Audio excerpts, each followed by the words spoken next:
get a 50-50 shot at whether you're going to get cancer. That's not front page news every day. Canada is in a cancer epidemic. Follow Wendy. Find out what you're not being told about cancer. I can accept that I have cancer. What I can't accept is that it's so common.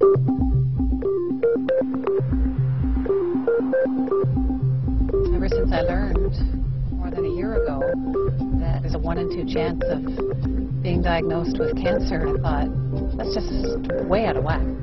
It's not about me. It's why is it now 1 in 2 who have this stupid disease, and what are we doing about it?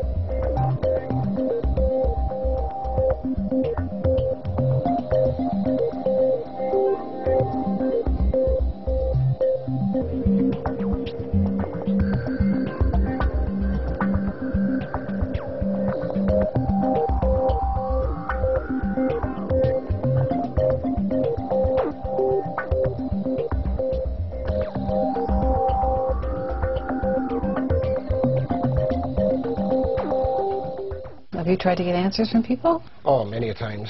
It's frustrating because behind closed doors, they will tell you, I've had many doctors in the cancer clinic tell me that 80 to 90% of all cancers are environmental. Very few are genetics.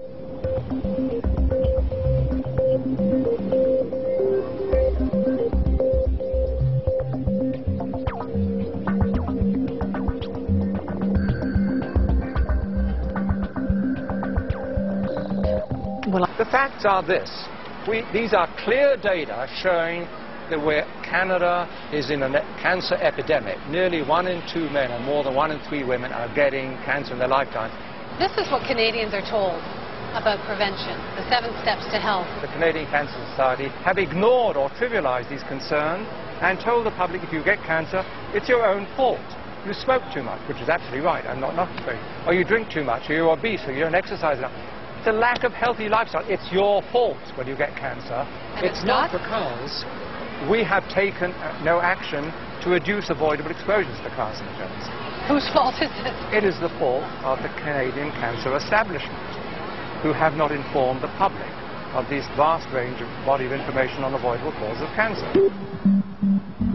Dr. Epstein says that we are surrounded by possible cancer-causing agents and things that we use every day, and that if we only knew more about these risks, that we could choose to avoid them. When we met the other day, and I told you I had breast cancer, and one of your first questions was, were you on the pill, the birth control pill? And I said, well, yes, as a matter of fact, but that's not like a serious carcinogen, is it? The pill is the largest unregulated human trial that's ever been conducted.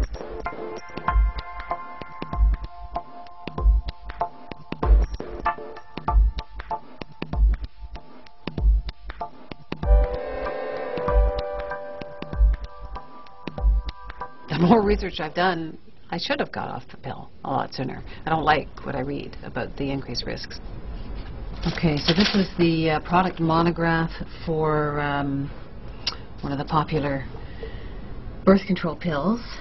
It says, the identified groups of women that may be at increased risk of developing breast cancer before menopause are long-term users of oral contraceptives, more than 8 years, and starters at early age. They didn't tell me that. I don't think I'll ever know what caused my cancer, but I have learned a few things that I wish I'd known before, and it makes me mad that I didn't know them before.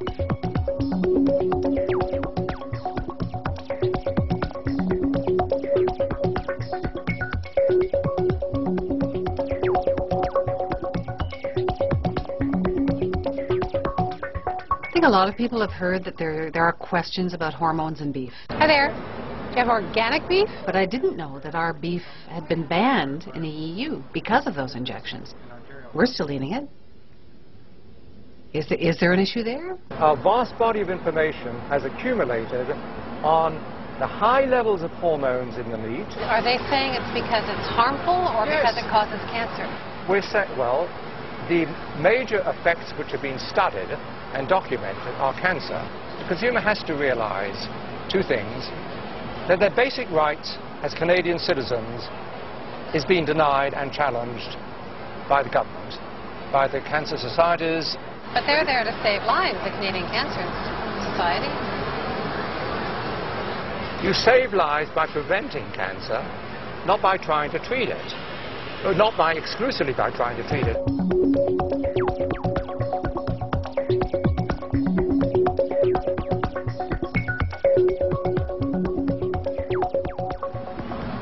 The more money you spend on cancer, the more cancer you get. And the reason why is there's been virtually no movement in the field of prevention. So what are we spending all the money on? Well, we're spending the money on screening, diagnosis, and treatment. In other words, damage control. You wait till they get the cancer, and then you try and treat it. As such, the more drugs are bought, the higher the profit. Now, the more disease there is, the greater the profit.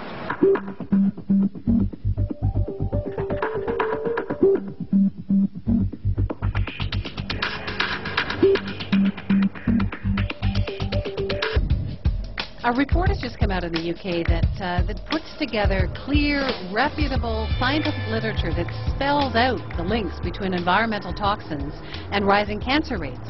And Diana Ward, she's an activist who headed up this report, says that we've got to start looking at cancer as a preventable disease, that the science is clear. Something on breast cancer prevention?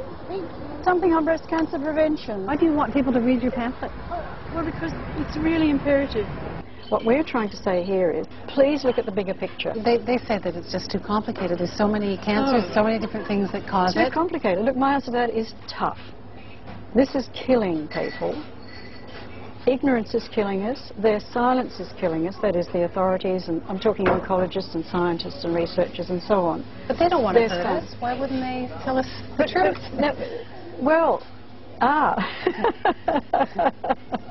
Why wouldn't they tell us the truth? I'm sure they're not sitting around a table saying, let's go out and hurt a whole lot of people in the community today.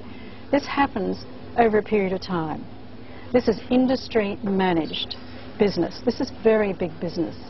So I call it cancer an industry here. I make no bones about it. Cancer is a massive industry. One of the biggest barriers for us is encouraging people to think of cancer as not an inevitable disease. Not at all, but a preventable one. It's so much work for people to educate themselves about every different chemical and what might affect them. Well, how much do you care about your life? If you care about your life, you'll do it.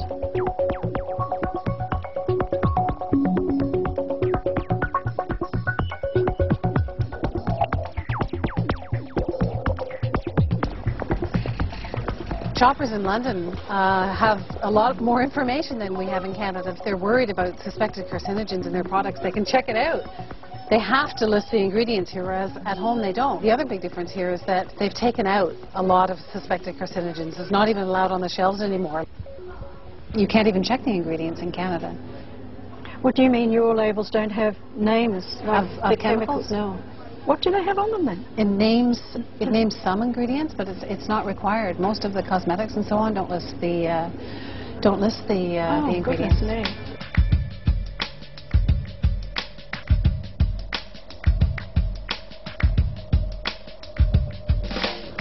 But we live in a society where there are so many chemicals. We're not going to get rid of all of them that are potentially a problem, are we? You're exactly right that we live in a society that has too many chemicals in it, that haven't been tested properly. A chemical is innocent until it's proven guilty. And that's just not the right way to be doing things with the cancer rates what they are today. But why isn't the Canadian Cancer Society saying some of the things you're saying? You'll have to ask them that. I think we've got to get really angry that the profit motive seems to be outweighing the responsibility for looking after our children's health. And that's what we've got to change. If it was just me, I could live with that, you know. Our failure to do better in fighting this disease is wrong. And I think we need to be a little wiser about the world that we're creating.